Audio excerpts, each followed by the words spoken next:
Hello, everyone. Happy Tuesday. I'm coming to you live from the mountains just east of Seattle, and it is a beautiful day out here today.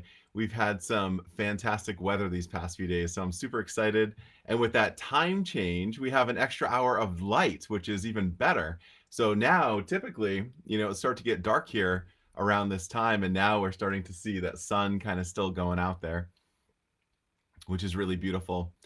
So I want to welcome everyone to our Tuesday night talk. Tonight's topic is something that came in as a question from a member of our group, our healing community with Greg Jamiel. In that group, I oftentimes ask people what they'd like to talk about. And this question today came from Karen. And so we'll be getting to that in just a few moments. But I want to welcome everyone. I can see Marjorie on there. Hello, Marjorie. Welcome.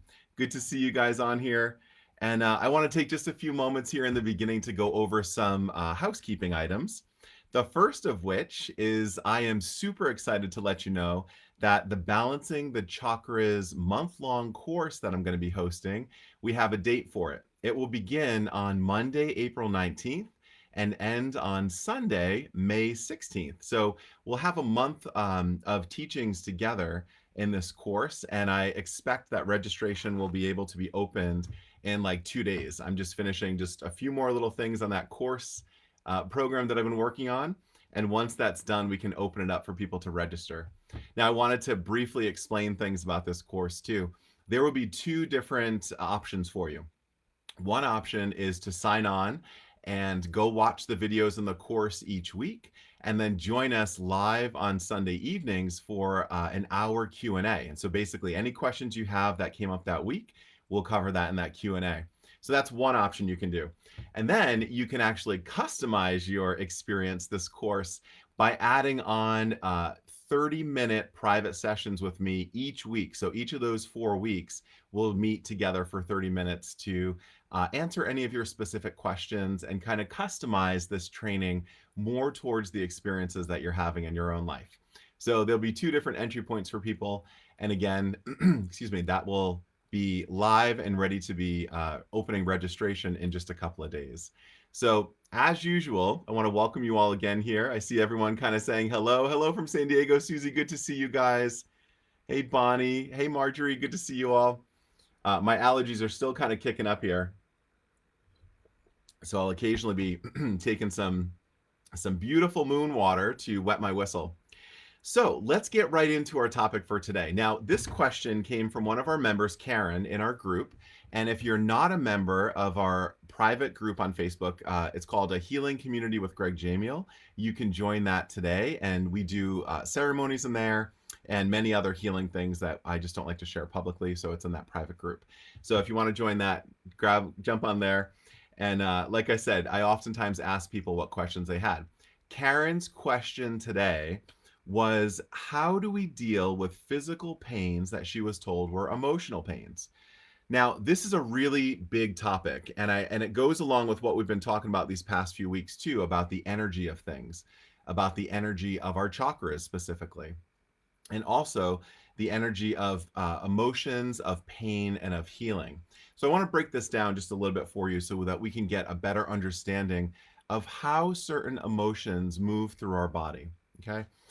So everything we experience is energy, and it's our response to that energy that kind of manifests within our body. So we've been hardwired to have that fight, flight, or freeze response in us when there's a situation that desires all of our attention. So that happens regardless. And I'm sure you're all familiar with that, where, our heart starts to race and our mind kind of quiets down a little bit, and we need to decide, are we going to run away from the situation? Are we going to pause? Or are we going to fight and defend ourselves? So that is like ancient medicine that is hardwired in us for our basic survival needs. So that happens no matter what. In today's life, in today's society, we're not being chased by saber-toothed tigers, and we're not being, having to defend ourselves in our home from these big animals, but we still have that fight, flight, or freeze response in us. The thing today now is that we have a constant stream of other stressors, and those stressors can impact us emotionally. And I'll go through some examples of that. Now, that the emotional component to that stressor that we feel can also manifest physically. So one example of that is, I'm sure we've all had a stressful day, and you consciously have to realize to pull your shoulders down away from your ears, because when we get stressed, our shoulders kind of hike up here and we don't even realize it. And a full day go by and we're still having our shoulders way up to our ears. Now the muscles are constricting and remembering that movement. So every time we get that same stress, our shoulders creep up. And then eventually we go, oh, my neck is killing me, or my shoulders are so tight. I just feel pain in there. And so there are definitely healthy things you can do, like stretching and like consciously realizing when your muscles are tight to try to bring them down. But I want to talk a little bit about the energetics of certain emotions. Now, let me just take a sip here.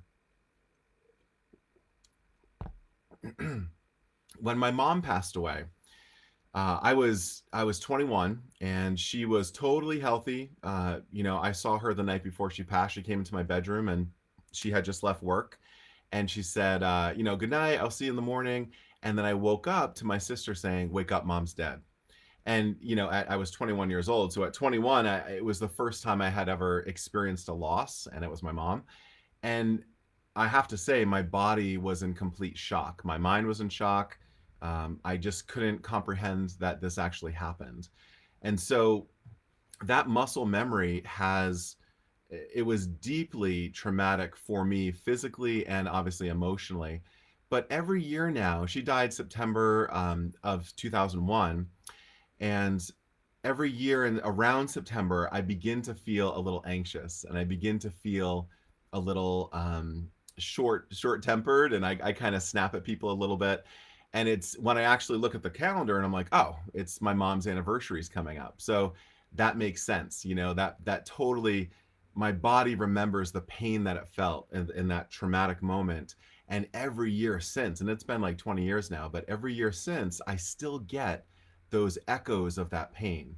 And so our bodies do hold the emotions, they hold the memory of our own experiences. And if we go about our life and don't address those emotions, or don't address, the pains that are coming in and the feelings that we're having, then it ends up building up. And that is where that overload of energy begins to manifest as pain.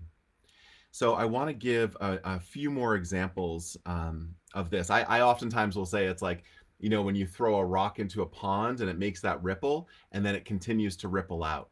So for me, a lot of the traumas that I've experienced in my life, I kind of relate back to that rock being tossed into the river or pond and seeing those ripples kind of coming out.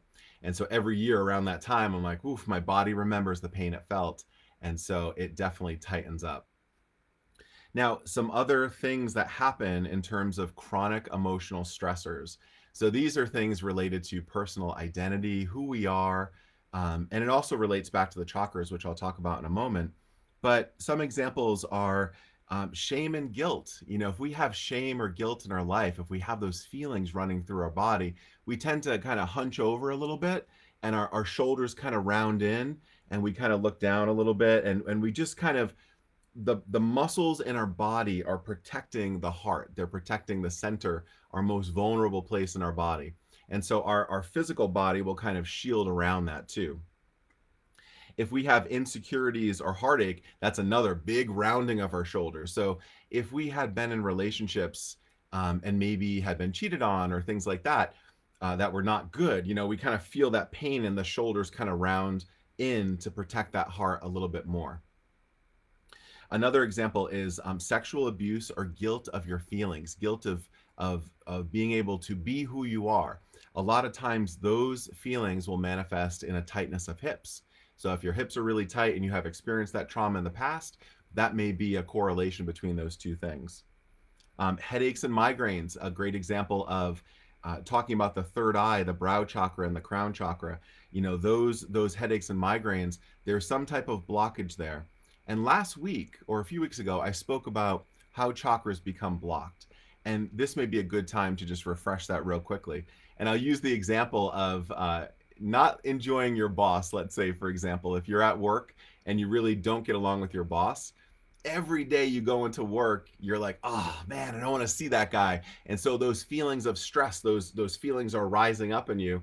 But the reality is you need your job, right? We need to pay our bills, and we need that security for our life. And so we end up pushing those feelings back down. And so with chronic rise and falling of those emotions, we end up getting a block there. And so some of the issues that we may come across physically, we can look back at and say, well, hey, maybe this is the source of that physical symptom. And it would be an emotional response.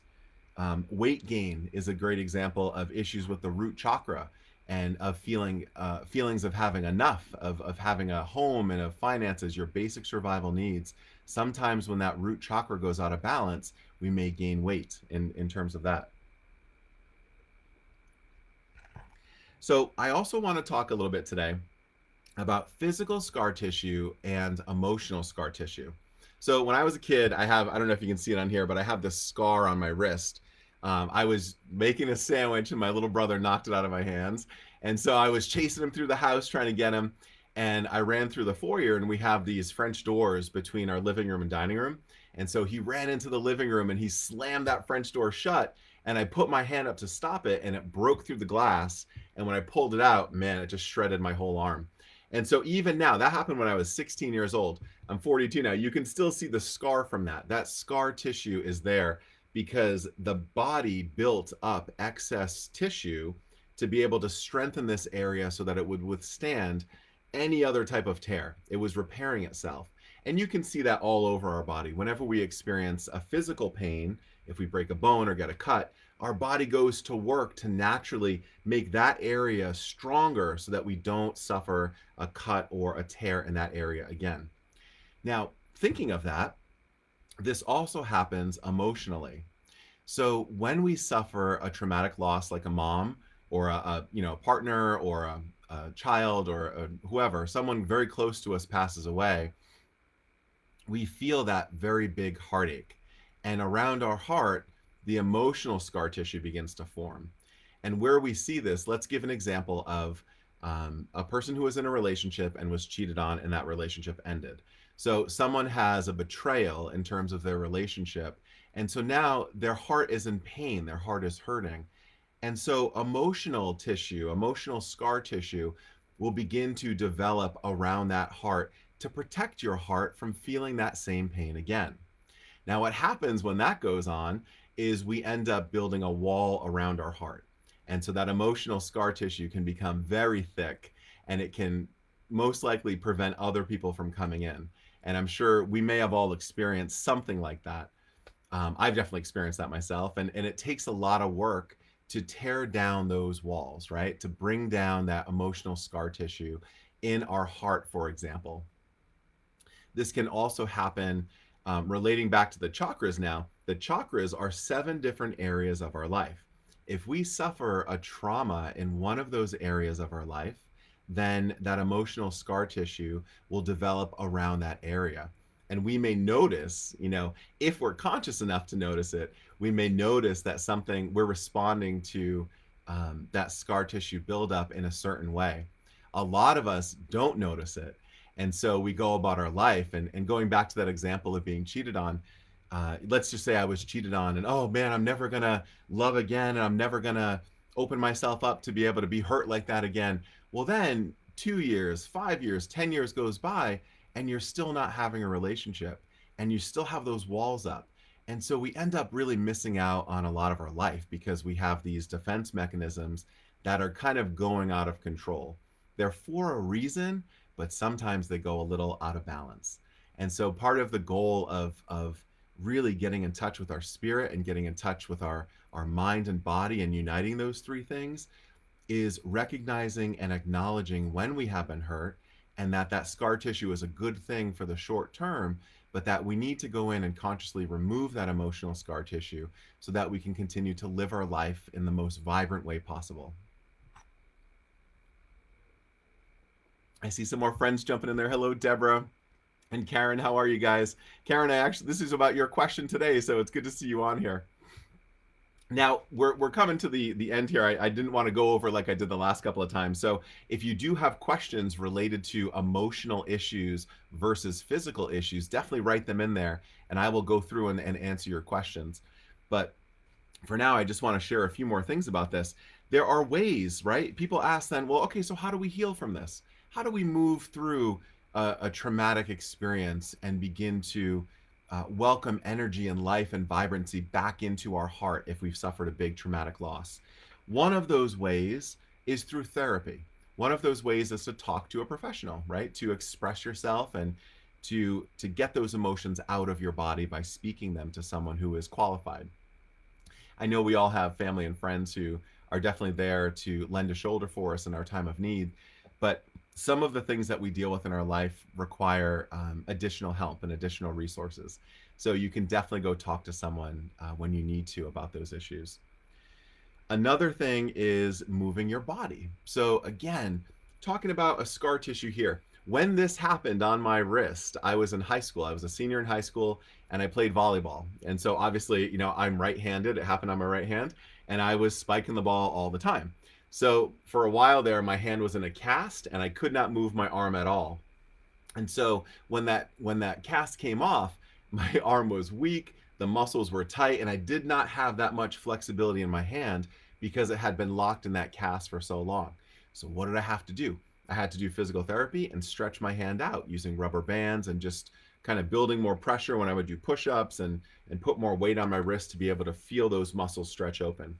So we do the same thing when it comes to our emotions.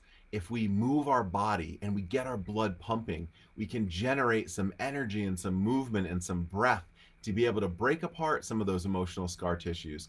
And again, welcome in that vibrancy and that beautiful connection to life that we feel when blood and oxygen and movement and life is flowing into that emotional area. A third way, this is the most important way, is it's a little slogan that I want to share. You got to feel it to heal it. Now, this is the main thing here. You have to, not you have to, we all have to feel our traumas to heal our traumas. And until we feel them, they will be kind of shut and tucked away. And they come up in very weird, strange ways that we don't really understand why, but you may find yourself doing something. And when you really stop and look back at it, you're like, I'm probably doing that because I lost my mom at a young age and I'm craving a certain feeling or emotion, but it manifests in a strange way if we don't address it. So feeling the trauma, feeling the pain, and feeling the grief is vital to being able to heal it. When we hold that in place, so let's say we've suffered a loss and we don't talk about it and we just shut down a little bit and we say, we're just going to move forward. And my dad was an older generation, and so he didn't really share his emotions or talk about things at all, and he kind of instilled certain traits in us like man up, just be a man and power through it. And that's a very old way of thinking. Nowadays we know that it's extremely healthy to feel your emotions and to process them, because they will come out one way or another, and they will come out in an unhealthy way if we don't allow those emotions to move in a healthy way. So let's see here. I see a few questions coming in. I want to check these out. Marjorie says, oh, there we go. Oh, Marjorie's talking about the drums on my wall. Yes, there's some drums back there, which are beautiful for drumming and for moving energy. So that's one way. Again, all of these things, especially for those of us like me who work in the shamanistic realm of things, we use tools like that feathered fan I showed you before, or the drums, to create more energy and vibrations and move those things through. I have one of my rattles here that I brought to show you guys today.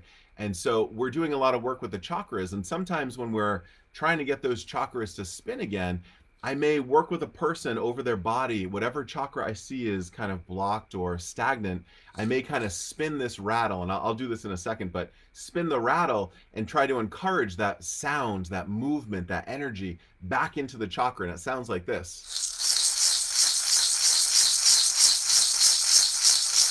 So sometimes, when I'm working with a client one-on-one, and they do have a block in a specific chakra, I'll take my rattle out and I'll kind of swing it. And in my mind, I'll start to see those colors again. I'm seeing them already just from swinging that rattle around. It does something for me when I work with it, that I can actually see and feel that energy kind of spiraling. Another way too, for those of you who took my smudging course, we walk kind of clockwise, right? When we're smudging our house, to the left we walk and then walk all the way around. It's again getting that flow of energy to move through your house in that way. So KL asks, can those emotional scars cause a major block in someone's psychic abilities? KL, that's a fantastic question. It is, yes, they definitely can stop us and hinder us from that spiritual or psychic connection there. So a lot of times the people that I'm working with here a lot of us have experienced a loss and we're trying to connect with someone on the other side. And so maybe we're meditating or maybe we're doing visualizations or some other type of ceremony. And when we have those emotional scar tissues, if we have not addressed them, KL, this gets back to what I was mentioning just a moment ago about leaving those emotional scar tissues in the closet. If we don't address that issue, there's going to be that block, right? That flow of energy up versus the flow of energy down will become stagnant. And so that will definitely hinder, especially if we're trying to meditate or visualize things. That may be a clue for us. Hey, I just can't meditate, or I try to visualize things so much and I just can't do it.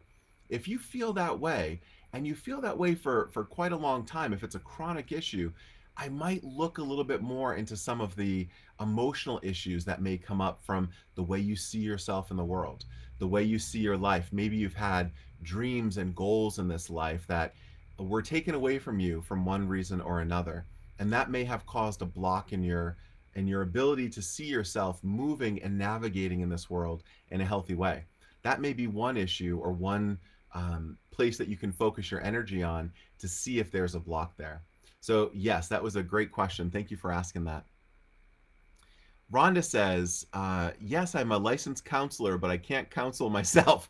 Yes, Rhonda, that's a lot of our own issues. We come in that same way too. People who work with helping others and healing others, it's a little difficult to do that for ourselves. But again, we know those tools, we have those skill sets, and we know what we need to do to bring a little bit of healing back into our life. So I hope you do have some friends that you can talk to as well. Deborah, here's your question here. Been meaning to ask, what is the black circle with the image hanging on the wall behind you? Oh, okay. So Deborah, yes, this is my drum here. So I'll just bring this over. This is one of my drums, and this is one of my favorite drums, actually. When I used to live in Portland for a long time, Portland, Oregon, and there is the Columbia River it separates Washington and Oregon. And so I would go down to the Columbia all the time, and the Columbia River goes way up into Washington and Idaho. It's a huge river, and there's a beautiful history about it too. The Missoula floods back in the Ice Age, there was a huge ice dam, and the dam broke, and all of this water rushed out to the Pacific Ocean, and it actually caused the carving of the Columbia Gorge. So that was just a cool story to tell about this. But this drum in particular is a deer hide drum that I bought down in Portland.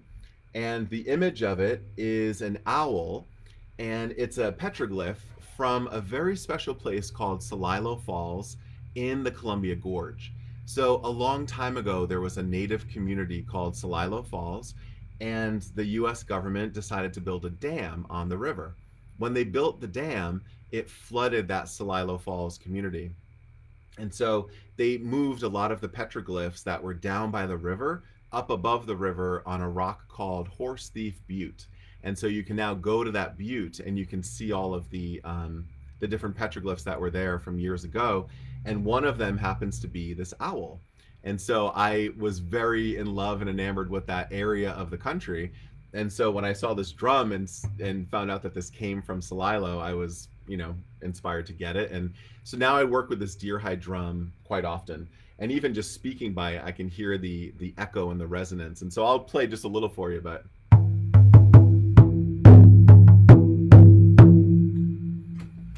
So I'm sure you might, the acoustics on the acoustics over Facebook are probably not that great, but the vibrations from that drum I use when I work with people, again, who may feel stuck or stagnant energies in certain spots in their body. And I'll play that drum over them or another. I have a few other drums here too. Depending on the person, depending on the cause and what I'm trying to do, I will play different drums around them to help really move those vibrations through and get that energy flowing once again.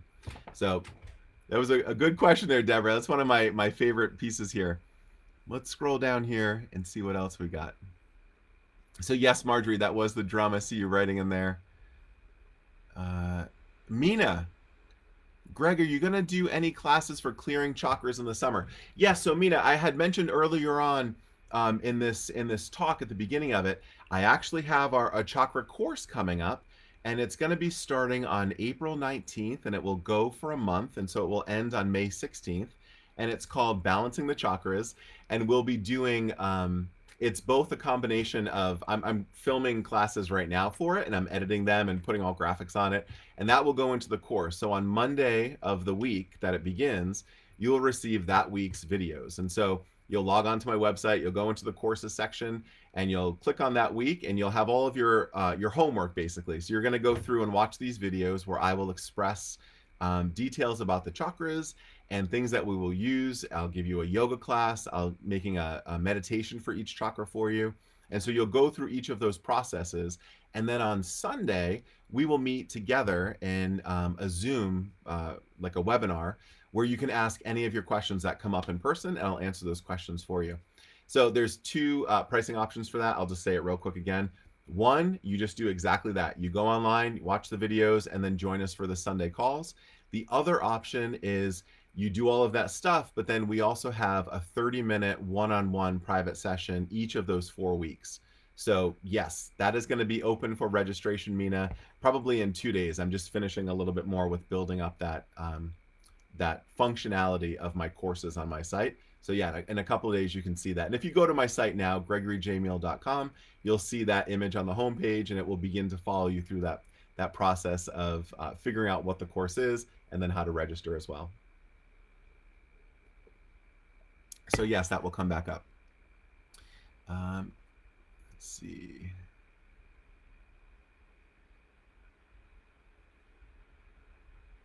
Lots of people like that drum. I'll have to do a talk on the drum sometime. I think I have about 7 drums here, and each one is a different personality.